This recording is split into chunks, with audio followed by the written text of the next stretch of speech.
अस्सलाम वालेकुम। पिछली वीडियो में हमने डिस्कस किया था मैट्रिक्स स्पेस की डेफिनेशन के बारे में, और इस वीडियो में हम डिस्कस करेंगे एक एग्जांपल जो है मैट्रिक्स स्पेस के एग्जांपल।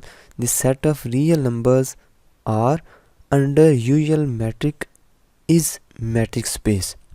ठीक है, क्या एग्जांपल है कि set of real number R, ये जो set of real number R है ये अंडर किसके लिहाज से, यूजुअल मैट्रिक के लिहाज से ये एक मैट्रिक स्पेस है। और वो मैट्रिक है क्या, वो मैट्रिक यानी कि डी, मैट्रिक का मतलब है डी। सिर्फ मैट्रिक बोलेंगे तो डी बोलेंगे डिस्टेंस फंक्शन, यानी कि डी एक्स वाई। कहता है एग्जांपल में कि सेट ऑफ रियल नंबर इस डिस्टेंस फंक्शन के लिहाज से एक मैट्रिक स्पेस है, और वो डिस्टेंस फंक्शन क्या है, D X Y is equal to X minus Y का mod. D X Y is equal to X minus Y का मॉड। तो इसका प्रूफ देखते हैं। प्रूफ लिखेंगे इधर। इस चीज़ को प्रूव करने के लिए, इसको मैट्रिक स्पेस प्रूव करने के लिए हम जो मैट्रिक की हमने प्रॉपर्टीज़ पढ़ी थी पिछली वीडियो में, उनको हम अगर अप्लाई करें इस फंक्शन पर, ये जो यूजुअल मैट्रिक है इसको यूजुअल मैट्रिक कहते हैं, इसके ऊपर अगर अप्लाई करें, अगर वो सेटिस्फाई हो जाती हैं तो इसका मतलब है कि ये जो फंक्शन है ये एक मैट्रिक है, और ये जो सेट ऑफ रियल नंबर है ये एक मैट्रिक स्पेस है। तो सबसे पहले हम उनकी प्रॉपर्टीज़ को सेटिस्फाई करते हैं। तो पहली प्रॉपर्टी क्या थी, M1 लिखेंगे इधर, और लिखेंगे for all X Y belongs to R. ठीक है, यानी पहली प्रॉपर्टी में हम क्या करते थे, पहले जो सेट दिया होता है उसमें से कोई से भी 2 पॉइंट ले लेते हैं हम, एक्स और वाई 2 पॉइंट ले लिए मैंने। इसका आगे क्या लिखना है, D X Y this is should be positive. ठीक है, and D X Y is equal to 0 if and only if X is equal to Y. ये मैंने अभी एक प्रॉपर्टी लिखी है M1, अभी हमने इसको प्रूव नहीं किया अभी, बल्कि हमने इसकी एक प्रॉपर्टी लिखी है मैट्रिक्स स्पेस की पहली। तो प्रूव हम अभी करते हैं। हमने इस प्रॉपर्टी में प्रूव क्या करना है कि डी एक्स वाई हमेशा पॉजिटिव होता है या ग्रेटर देन 0 होता है, और डी एक्स वाई अगर 0 ले लें तो हमारा रिज़ल्ट आएगा X is equal to Y. अगर X is equal to Y ले लें तो हमारा रिज़ल्ट क्या आएगा, D X Y is equal to 0। If and only if का यही मतलब होता है कि एक चीज़ को लेट करें, दूसरी प्रूव करें, फिर दूसरी लेट करें, पहले वाली प्रूव करें। तो ये चीज़ें हमने पहली प्रॉपर्टी में करनी है। तो लिखेंगे हम हेयर डी एक्स वाई हमारे पास क्या है, डी एक्स वाई हमारे पास है एक्स माइनस वाई का मॉड है। ठीक है, अब हमें पता है जो मॉड होता है हमेशा पॉजिटिव होता है। ठीक है, जैसे किसी माइनस वाले नंबर का मॉड लें तब भी वो पॉजिटिव बन जाता है, अगर पॉजिटिव नंबर का मॉड लें तब भी वो पॉजिटिव ही रहता है। तो अब देखें, इसका मतलब है मॉड, जो किसी नंबर का मॉड लें तो हमेशा क्या होता है, ग्रेटर देन 0 या पॉजिटिव होता है। इसका मतलब है एक्स माइनस वाई का मॉड लेंगे, ये भी तो हमेशा पॉजिटिव होगा ना। इसका मतलब है ये चीज़ तो सेटिस्फाई हो चुकी है कि डी एक्स वाई क्या होगा, ग्रेटर देन 0। नाउ अगली चीज़ प्रूव करने है हमने, डी एक्स वाई लेट करना है और ये प्रूव करना है एक्स इक्वल टू वाई आएगा।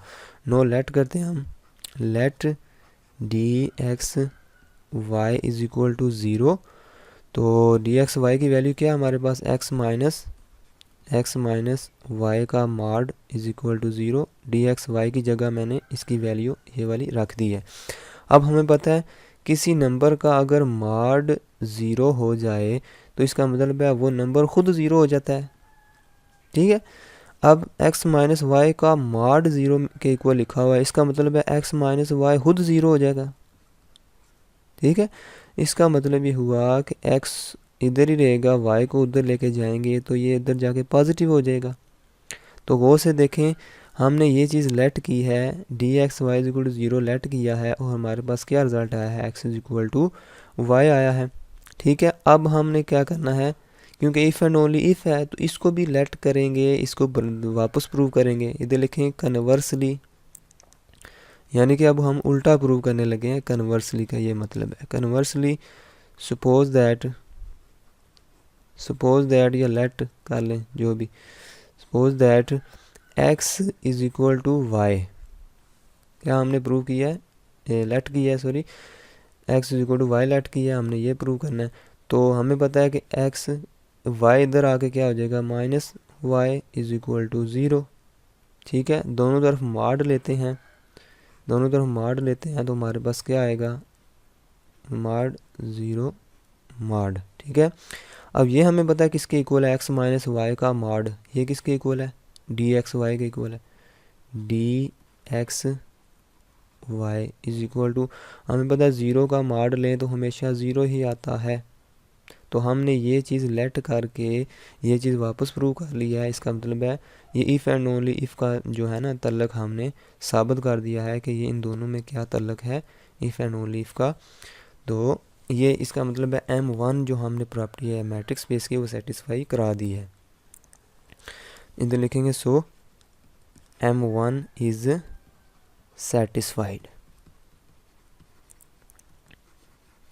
M1 satisfied. M2 क्या थी, M2 पहले हम प्रॉपर्टी लिखेंगे फिर उसको जो है प्रूव करेंगे। प्रॉपर्टी दूसरी क्या थी कि फॉर ऑल, यानी तमाम x y कोई भी 2 पॉइंट इकट्ठे ले लें, कहाँ से, सेट ऑफ रियल नंबर से, तो जो डिस्टेंस होगा x से लेकर y तक वो बराबर होगा डिस्टेंस y से लेकर x तक। ये प्रूव करनी है, इसको हम क्या कहते हैं, सिमेट्रिक प्रॉपर्टी भी इसको कहते हैं। तो इसको हमने प्रूव करना है। हम ये लेफ़्ट हैंड साइड ले लेते हैं, इधर लिखेंगे left hand side is equal to D X Y.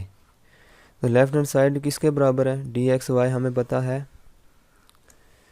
D X Y किसके बराबर है, एक्स माइनस वाई का मॉड। ठीक है, अब यहाँ से वाई माइनस कॉमन ले लेते हैं, अगर माइनस कॉमन लेते हैं तो क्या आएगा, वाई माइनस एक्स। ठीक है, हमें पता है कि अगर माइनस नंबर किसी माइनस वाले नंबर का मॉड लें तब भी वो प्लस हो जाता है। ठीक है, तो और अगर पॉजिटिव वाले नंबर का मॉड लें तो वो भी क्या हो जाता है, पॉजिटिव ही रहता है। अब वो से देखें, ये हमने नेगेटिव वाले y माइनस एक्स एक नंबर समझना है ना, y माइनस एक्स एक नंबर है, इसका मॉड ये बाहर इसके नेगेटिव है, इसका मॉड लेंगे तो ये इसी के मॉड के इक्वल हो जाएगा। ठीक है, तो ये इसी का मॉड आ गया है। तो ये गौर से देखें, ये क्या लिखा हुआ है इधर, अगर एक्स वाई लिखा है, X Y D X Y लिखा हो तो इसका मतलब है एक्स पहले आएगा वाई बाद में, एक्स माइनस वाई। तो इधर y माइनस एक्स लिखा है तो इसका क्या मतलब है कि y पहले आएगा और x बाद में आएगा। तो यही हमारी क्या है, right hand side, this is equal to right hand side. इसका मतलब है D, this implies that D X Y बराबर है डी वाई एक्स के, यानी कि सिमेट्रिक प्रॉपर्टी भी सेटिस्फाई होगी इस सेट के लिए, इस सेट ऑफ रियल नंबर्स के लिए।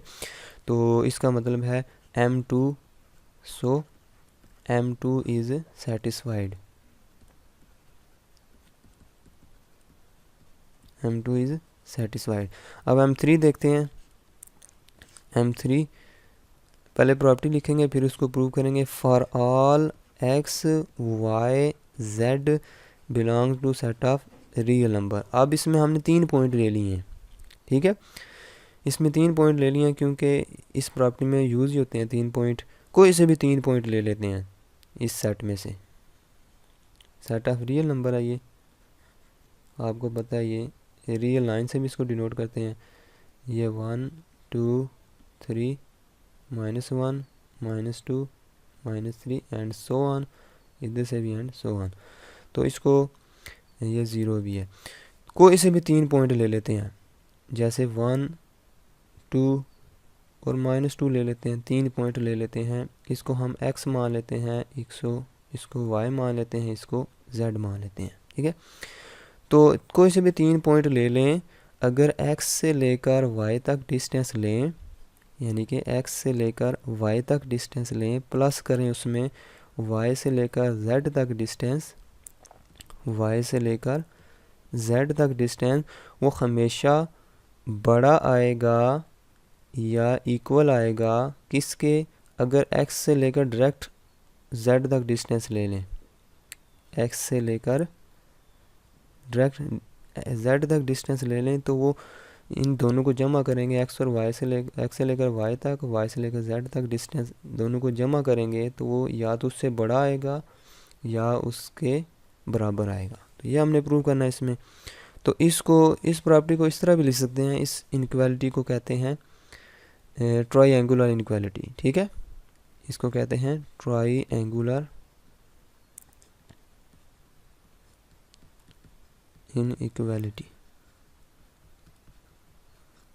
और इसको इस तरह उल्टी साइड पे भी लिख सकते हैं कि डी एक्स जेड को इस तरह लिखते हैं, डी एक्स जेड ये लेस देन है ना डी एक्स जेड, तो इस तरह लिख सकते हैं डी एक्स जेड ये लेस देन और इक्वल टू है इसके D X Y plus D Y Z, इस तरह भी लिख सकते हैं। ठीक है, तो अभी हमने प्रॉपर्टी लिखी है, प्रूव करते हैं इसको। हम ये वाली साइड लेते हैं, D X Z, D X Z, तो ये किसके इक्वल होगा, एक्स माइनस जेड के मॉड के।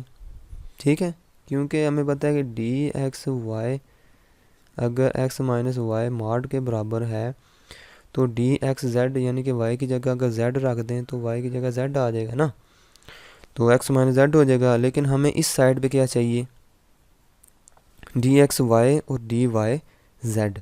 यहाँ पर हम ऐसा करते हैं, डी वाई को माइनस भी कर देते हैं और वाई को प्लस भी कर देते हैं, यहाँ दरमियान में माइनस जेड उसी तरह। ठीक है, इसमें वाई को काट दें तो कोई फ़र्क नहीं पड़ता, वो फिर एक्स माइनस जेड ही आ जाता है। तो इसकी जगह हम ये लिख सकते हैं एक्स माइनस वाई। और हमने एक प्रॉपर्टी पढ़ी हुई है रियल एनालिसिस में, एक्स प्लस वाई का अगर मॉड ले लें, यानी ये एक पहली चीज़ है, ये दूसरी चीज़ है, दोनों को प्लस करके मॉड ले लें तो ये लेस देन और इक्वल टू आएगा पहले का मॉड प्लस दूसरे का मॉड। अब गौर से देखें, ये पहली चीज़ लिखी हुई है, ये दूसरी चीज़ लिखी हुई है, तो इस फार्मूले की मदद, इस इनक्वालिटी की मदद से हम इस प्रॉपर्टी की मदद से हम क्या लिख सकते हैं, इसको लेस देन और इक्वल टू। ठीक है, ये क्या लिखा हुआ है, लेस देन और इक्वल टू, यानी कि ये जो चीज़ है ये लेस देन और इक्वल टू है एक्स माइनस वाई का mod plus Y minus Z का मॉड। तो अब गौर से देखें, ये क्या लिखा हुआ है एक्स माइनस वाई, तो एक्स माइनस वाई हमें पता है ना किसके इक्वल है, डी एक्स वाई के बराबर है, D X Y plus Y minus Z किसके बराबर है, डी वाई जेड। तो गौर से देखें, डी एक्स जेड ये लेस देन और इक्वल टू है D X Y plus D Y Z के।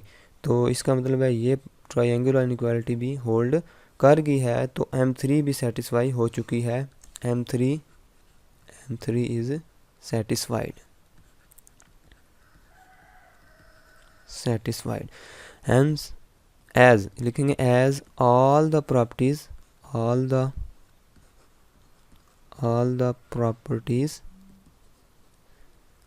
of metric space are satisfied। क्योंकि तीन ही प्रॉपर्टी थी ना, तो इन सारी प्रॉपर्टी सेटिस्फाई हो चुकी हैं। hence R set of real number is metric space under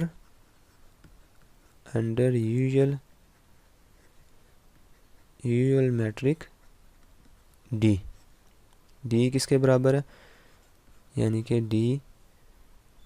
D X Y X minus Y का mod for all X Y belongs to set of real number.